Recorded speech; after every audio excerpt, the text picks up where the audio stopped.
সুপ্রিয় দর্শক মন্ডলী, আমন্ত্রণ জানাচ্ছি বিডি চ্যানেল 4 স্টুডিওতে। আমরা আজকে আইনের পাঠশালা অনুষ্ঠানের দ্বিতীয় পর্ব করতে যাচ্ছি।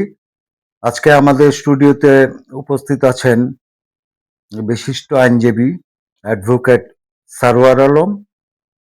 তো আপনাকে আমাদের স্টুডিওতে স্বাগত জানাচ্ছি। আপনাকেও ধন্যবাদ। বিশেষ করে বিডি চ্যানেল 4 কেও ধন্যবাদ। এমন একটি অনুষ্ঠানে আমাকে আমন্ত্রণ করার জন্য। ধন্যবাদ।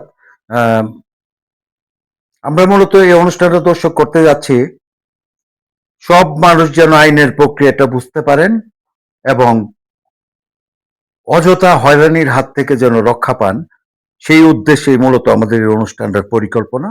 তো আমরা প্রশ্নোত্তর পর্বে চলে যাই। জনাব সারোয়ার আলম, আজকে আমরা ক্রিমিনাল অফেন্স নিয়ে কথা বলি, যে ক্রিমিনাল অফেন্সের মামলা দায়ের করা, বিশেষ করে যে একজন মানুষ আরেকজন মানুষকে আঘাত করলো, তো সেই ক্ষেত্রে তার করণীয় কি?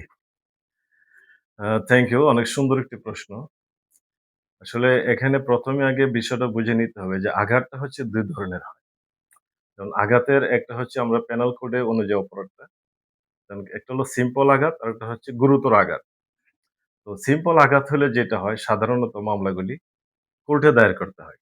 আর গুরুতর আঘাতের ক্ষেত্রে যেটা হয় এটি অপরাধটাকে বলা হয় যেটা আমলযোগ্য অপরাধ এবং নন বেলেবল অফেন্স। তো এইসব ক্ষেত্রে মামলাটা দায়ের করতে হয় প্রথমেই থানাতে। তো আমলযোগ্য অপরাধগুলি মামলাগুলো থানায় নেওয়া হয়। সাপোজ ধরেন একজন আরেকজনকে আঘাত করলো, গুরুতর আঘাত, ধরুন দাঁত ভেঙে ফেলে দিল বা মাথা ফাটিয়ে দিল। তো এইসব ক্ষেত্রে হবে কি, সে নিজে অথবা তার পক্ষে থেকে যে কেউ থানায় গিয়ে যখন ইনফর্ম করবে, থানা ২ ভাবে ইনফর্ম করতে পারে। একটা হচ্ছে লিখিত এজাহার দায়েরের মাধ্যমে, আরেকটা হচ্ছে যে সে মৌখিকভাবে যদি বলে, তো থানার ওসি বরাবর বললে ওসি সাহেবের নির্দেশে অন্য যেকোনো অফিসার তার কথাগুলি লিপিবদ্ধ করবে। লিপিবদ্ধ করার পরে তার যে কথাগুলি তখন তাদের একটা বিপি ফর্ম আছে থানায়, সেটাকে বলা হয় যে বিপি ফর্ম ২৭। ওই ২৭ এর ফর্মে এটা লিপিবদ্ধ করবে। করার পরে তখন বলা হয় যে মামলাটি রেকর্ড হয়েছে। তো এই রেকর্ড হওয়ার পরেই পুলিশ কি করতে পারে, আমলযোগ্য অপরাধের ক্ষেত্রে তদন্তের ক্ষেত্রে ম্যাজিস্ট্রেটের পারমিশন লাগে না। উইথআউট পারমিশনেই তদন্ত করতে পারে এবং তদন্তের স্বার্থে আসামিকে গ্রেপ্তার করতে পারে। আচ্ছা, একটু আপনাকে থামাই। জি, সেই ক্ষেত্রে মানে আমরা যে আপনি যে বললেন যে থানায় গিয়ে মৌখিকভাবে বলবে, বলার পরে মামলা রেকর্ড করবে, জি, এই প্রক্রিয়াটা আমরা সাধারণত দেখি না, বা অনেক ক্ষেত্রে একটা বিধান তো আইনের মধ্যে রয়েছে। জি, পুলিশ একটা ক্রাইমের খবর পেলে তারা স্বপ্রণোদিত হয়ে ঘটনাস্থলে যাবে এবং জি, প্রয়োজন বোধে স্বপ্রণোদিত হইয়া মামলা দায়ের, নিজ উদ্যোগে পুলিশবাদী হয়ে মামলা করবে, করতে এরকম। পারে, করতে আচ্ছা, পারে। এখন আমরা দেখতে পাচ্ছি প্রায় সময় অনেক ক্রাইম হইলে পরে আমরা নিউজের ক্ষেত্রে যখন আমরা পুলিশকে জিজ্ঞেস করি তখন তারা বলে অভিযোগ পাইনি, অভিযোগ পেলে ব্যবস্থা নিব। এই ব্যাপারে আপনার জি, ধন্যবাদ। হ্যাঁ, এটা হয় কি, যেমন ১ম প্রশ্নের উত্তরটা আসে যে মৌখিকভাবে তো দিতে দেখি না। হ্যাঁ, এটা আমাদের আসলে এই কাস্টমসটা নেই। খুবই কম। বাট আমাদের আইনে কিন্তু বিধান আছে। আমাদের ফৌজদারি কার্যবিধির ১৫৪ ধারা অনুযায়ী মূলত এজাহারটা রেকর্ড করা হয়। অর্থাৎ মামলাটি রেকর্ড করা হয়। ১৫৪ ধারায় বলা আছে যে কোনো অভিযোগকারী অথবা ইনফরমেন্ট বলা হয়ে থাকে, সে মৌখিকভাবে অভিযোগ দিতে পারে এসে থানায় অথবা লিখিতভাবে দিতে পারে। তো ২ টা দরই বিধান আছে। কিন্তু নরমালি হচ্ছে স্বাভাবিক যেটা হয় আমরা লিখিত আকারেই সুন্দরভাবে অভিযোগটা। এসে অভিযোগটা দেই। দিলে পরে এটাকেই পুলিশ কি করে? তারা হচ্ছে যে বিপিএ ফর্ম ২৭ এ লিপিবদ্ধ করে রেকর্ড করে। আচ্ছা। পরে যে প্রশ্নটা যেটা বলছেন যে এখনো অভিযোগ পায়নি। আসলে পুলিশ অভিযোগ পাওয়ার ভিত্তিতে কিন্তু একটা তদন্ত করুক বা এক জায়গায় যাবে, বা সেখানে পুলিশ গিয়া এই হচ্ছে যে ঘটনাস্থলে যাবে, এটা অভিযোগের ভিত্তিতে যেতে হয়। কারণ পুলিশ অভিযোগ না পেলে, এখন একজন পুলিশ সাধারণত ডিউটিতে যখন যায়, তখন একটা সিসি দিয়ে যেতে হয়। যে সে কোথায় যাচ্ছে, কেন যাচ্ছে, কি ঘটনা? কোনো না কোনো মারফতে ইনফর্ম অবশ্যই পাইতে হবে।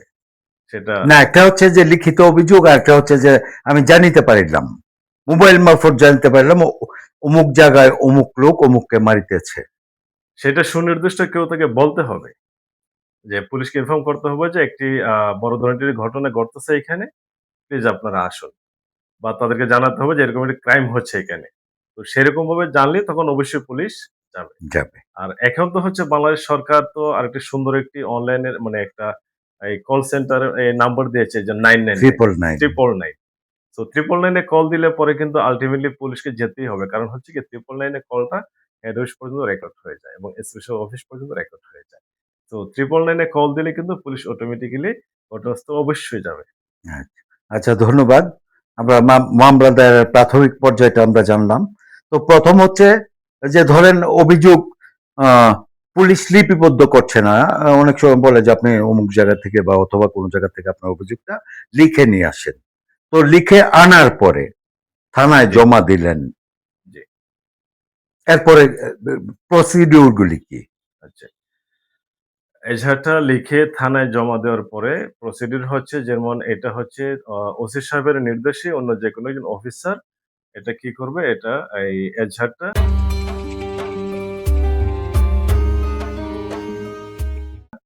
ওই যে বললাম বিপিও ফর্মের সাথে তাদের রেজিস্টারে উঠাবে। ওখানে লিপিবদ্ধ করার পরে যিনি ইনফরমেন্ট, যিনি এজাহারটা নিয়ে আসলেন, উনাকে পড়ে শোনাবে এবং পড়ে শোনানোর পরে উনি যদি বলে যে, "হ্যাঁ, সব ঠিক আছে," তাহলে উনার স্বাক্ষর দিতে লাগবে। এই যে উনার স্বাক্ষর দিল, বলল, "ঠিক আছে।" তারপরে প্রক্রিয়াটা হচ্ছে এটাই বললাম না, আমলযোগ্য অপরাধের ক্ষেত্রে তখন পুলিশ কি করবে? ঘটনাস্থলে যাবে। অপরাধীকে ধরার চেষ্টা করবে, ঘটনা তদন্ত করবে এবং তদন্তের সময় ঘটনাস্থলে যাওয়া, আসামিকে ধরার চেষ্টা করা, সাক্ষীদের উইটনেস গুলো নেওয়া এবং আরো সার্কামস্টেন্সিয়াল যা এভিডেন্স আছে, সবকিছু তারা লিপিবদ্ধ করবে এবং এটা হচ্ছে পুলিশ ডায়েরিতে তারা লিপিবদ্ধ করবে। এটা ফৌজদারি কার্যবিধির ১৭২ সেকশনে বলা আছে পুলিশ ডায়েরির কথা। তো এখানে একটা তদন্ত শুরু থেকে শেষ পর্যন্ত সবকিছুই তথ্য রাখবে সে পুলিশ ডায়েরিতে। তারপরে যেটা হবে পুলিশ আসামিকে যদি গ্রেপ্তার না করতে পারে, সেক্ষেত্রে মামলাটার একটা নির্দিষ্ট সময়ের পরে চার্জশিট দিতে হয় এবং তখন কোর্টে চার্জশিটটা পাঠাবে। না, ওই যে অভিযোগটা দিলেন, জি, দেওয়ার পরে এটার বিচার কাজ তো হবে কোর্টে। বিচার কাজ হবে কোর্টে, হ্যাঁ। আচ্ছা, তখন এই পুলিশ মামলাটা নেয়ার পরে কোর্টে পাঠিয়ে দিবে। কোর্টে পাঠিয়ে দেবে। কোর্টে পাঠিয়ে দিয়ে যদি আসামি যদি গ্রেপ্তার করতে পারে সেক্ষেত্রে অবশ্যই ফরওয়ার্ডিং দিয়ে কোর্টে পাঠিয়ে দেবে। তখন সেটা কোর্টে চলে আসলো। আর থানা যখন মামলাটা রেকর্ড হচ্ছে, থানা হচ্ছে আলাদা একটা নাম্বার পড়বে। এটাকে বলা হয় যে জিআর কেস, জিআর নাম্বার পড়ে। তো থানা থেকে যখন আবার কোর্টে চলে আসে, কোর্টে আলাদা আরেকটা জিআর নাম্বার পড়ে। সাপোজ ধরুন একজন আসামি গ্রেপ্তার হলো। গ্রেপ্তার করার পরে কোর্টে পাঠিয়ে দিবে। তখন কোর্টে আলাদা একটা জিআর নাম্বার পড়বে। তো সেক্ষেত্রে দেখেছে ধাপগুলো যেটা বলতেছি, কোর্টে নিয়ে আসলো। আসার পরে আসামি যদি একাধিক থাকে, তাহলে সকল আসামি নির্দোষভাবে হাজির না হলে তাদের বিরুদ্ধে ওয়ারেন্ট হবে। তো ফার্স্ট সমন যেতে পারে, ওয়ারেন্ট যাবে। ওয়ারেন্টের পরে যদি তারা হাজির না হয়, তারপরে তাদের ওই যে পিএনডি হবে বা তাদেরকে পেন্ডি জিনিসটা কি একটু বুঝিয়ে বলেন। এটা হচ্ছে মামলার বিচার কাজ শুরু করার আগে কোর্টের একটা প্রসিডিউর বিচার কাজ শুরু করার আগে কোনো আসামি যদি এই ওয়ারেন্ট ইস্যু হয়, ওয়ারেন্ট ইস্যু পরে যদি সে হাজির না হয়, তাহলে তাহলে পলাতক ঘোষণা করবে। পলাতক ঘোষণা করা হয়। নরমালি আমরা যেটাকে বুঝি। পলাতক ঘোষণা করার পরে তার নামে একটা পত্রিকায় বিজ্ঞপ্তি দেওয়া হয় ৩০ দিনের মধ্যে তাকে এসে যাতে সে হাজির হয়। যদি সে হাজির না হয়, তখন মামলাটা রেডি হয়ে যায় ট্রায়ালের জন্যে। তখন মামলা বলে যে রেডি ফর ট্রায়াল, তখন মামলাটা বিচারে চলে যায়। তখন ওই আসামিকে পলাতক রেখেই বিচার কার্য চলমান থাকবে। চলমান থাকবে। মামলাটা বিচার হবে, শুরু হবে চার্জ গঠন থেকে। কোর্টে চার্জ গঠন হবে, তারপর সাক্ষীদের ডেট হবে, সাক্ষীগুলো আসবে, সাক্ষী শেষ হয়ে যাবে। তখন 342 থাকবে, 342 হয়ে গেলে আসামিরা ধরেন পলাতক, জি, ইতিমধ্যে কোর্ট রীতিমতো যা যা প্রসিডিউর মেনটেন করা দরকার করে যাবে। সব প্রসিডিউর মেনটেন করে একবারে রায় দিয়ে দিলেন কোর্ট জি। যে এই সাজা দেওয়া হলো। সেই ক্ষেত্রে আসামিরা কি আপিল করতে পারবে? হ্যাঁ, সেই ক্ষেত্রে হচ্ছে আসামিরা আপিল করবে কিন্তু অবশ্যই তাকে এখানে এসে হাজির হতে হবে। হাজির হতে হবে। সারেন্ডার করতে হবে। যে মামলায় সে হয়েছে। ধরেন সে একটা কোর্ট সাজাপ্রাপ্ত তাকে হয়েছে সাজা দিয়ে দিল, জি। তখন সে কোথায় হাজির হবে? তখন থেকে নিম্ন আদালতে মানে ম্যাজিস্ট্রেট কোর্টে এসে তাকে আগে হাজির হইতে হবে। যে নির্ধারিত কোর্ট আছে, যে কোর্টে মামলার ট্রায়াল হয়েছে, যে কোর্টে তাকে সাজা দিয়েছে, ওই কোর্টে গিয়ে সে আত্মসমর্পণ করবে। করার পরে দেন সে আপিল করতে পারবে। মানে তখন আর তো আত্মসমর্পণ করে সে জামিন পাবে না, জামিন সে চাইবে, জামিন পাবে না। নামঞ্জুর হবে। তারপর তার প্রসিডিউর হচ্ছে সে তাকে আপিল ইয়াতে করবে। কারাগারে পাঠিয়ে দেওয়া হবে এবং জি।